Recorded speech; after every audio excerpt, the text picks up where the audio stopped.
Consider the feeling of a room just before you enter it. Notice the way your hand pauses on the brass of the doorknob. In that split second of stillness, you are not checking your reflection in a mirror. You are becoming one. You are scanning the atmospheric pressure of the space.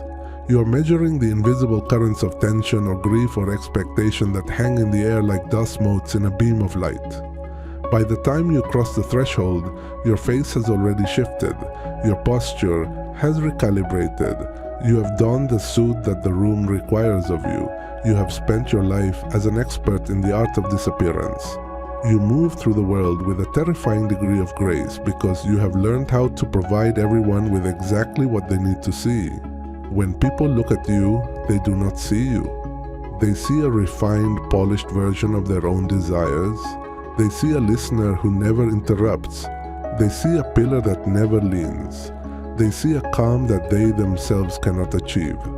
This is the Somaesthe paradox. The very sensitivity that makes you an exquisite companion is the same force that has left your own internal landscape a blank, unprimed canvas. You're the architect of everyone else's comfort, yet you live in a house with no floor. The mask that once saved your life by keeping the peace in a volatile home is now the very thing preventing you from being known. You are loved for your utility, but you are starving for your identity. You have become a masterpiece of reflection, but in the process, you have forgotten how to hold your own color. To understand the mirror, we must look at the clinical blueprints of the vessel. We begin with the concept of limbic resonance. In a healthy developmental arc, a parent provides a stable mirror for the child, reflecting the child's emotions back to them so they may learn the names of their own internal textures. However, for the mirror archetype, this polarity was reversed.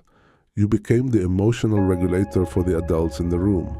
You learned to read the microshifts in a father's jawline or the specific hollow tone of a mother's sigh. This is a state of hypervigilance that eventually hardens into ontological insecurity. When your safety is dependent on the moods of others, your own being feels precarious. You exist only insofar as you are being useful. We must also examine the schema chemistry of the compliant child. Your internal architecture was built on a foundation of self-erasure. If the primary caregivers were overwhelmed, narcissistic, or fragile, the child learned that having needs was an act of aggression. To have a self was to be a burden. Therefore, the psyche performed a brilliant, albeit tragic maneuver. It fractured. It pushed the raw, demanding, vibrant parts of the self into the basement of the shadow self and erected a silvered, reflective wall in their place. This is not a defect of character. It is a marvel of psychological engineering. You built a surveillance system instead of a personality.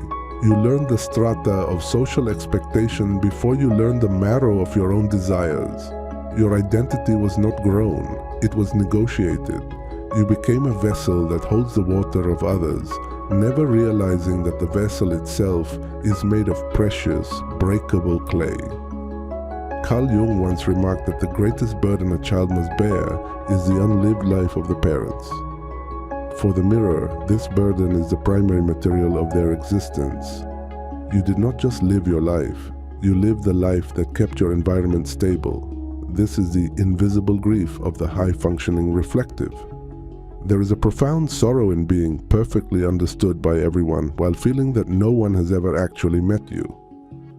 Søren Kierkegaard spoke of the despair of not willing to be oneself, or the despair of willing to be a self that one is not. The mirror lives in both. There is an artistic cost to this survival. Think of the impasto mind, where thoughts should be thick, textured, and unapologetic. In your case, the paint has been watered down to a transparent wash. You have painted over your anger because it was too loud for the room. You have painted over your ambition because it threatened the hierarchy of the household. The cost of being a perfect reflection is the loss of internal texture. When you are alone, the silence feels heavy because there is no you there to keep you company. You are a gallery of other people's portraits. You can tell us what your partner wants for dinner, what your boss needs for the quarterly review, and what your friend is feeling about their divorce. But if I ask you what you want, the silvered surface of the mirror cracks. The void beneath is terrifying because it is unmapped. It is the raw textured paint that was never allowed to dry. In your adult life, this architecture manifests as a sophisticated form of social camouflage. You are likely the person everyone goes to for advice. You are easygoing. You are flexible. In your career, you are the ultimate utility player, stepping into whatever gap the organization needs filled. But look closer at the symptoms. Notice the profound exhaustion that hits you the moment you are alone. This is not physical tiredness, it is the collapse of the social mask. It takes an immense amount of psychic energy to maintain a reflective surface. In relationships, you may find yourself drawn to high-gravity individuals, people with massive egos or deep wounds who take up all the emotional oxygen in the room. You choose them because they provide you with a clear script. As long as they are screaming or needing or performing, you know exactly what to reflect. The moment you are with someone healthy who asks, "What do you think?" you feel a surge of panic. You might even find yourself sabotaging healthy connections because the silence of the mirror is too exposing. We must reframe these failings as the brilliant survival strategies they once were. Your people-pleasing was not weakness. It was a high-level diplomatic mission. Your inability to choose a hobby or a career path was not indecision. It was the necessary preservation of vessel neutrality. You became a mirror because at one point, being a person was dangerous. But the war is over now, and you are still wearing the armor of reflection. You are still treating your life as a performance for an audience that has long since left the theater. The path to wholeness for the mirror is not about fixing the surface, it is about reclaiming the marrow. It begins with nervous system sovereignty. You must learn to sit in the discomfort of being unsatisfactory to someone else. You must practice the art of the bad reflection.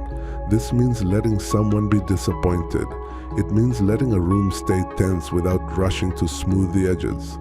When you stop reflecting, you begin to exist. The second movement is shadow integration. You must go into the basement and find the unpainted parts of yourself. The anger, the selfishness, the weirdness, the hunger. These are not flaws. They are the pigments of your true identity. You must give yourself permission to be thick with personality.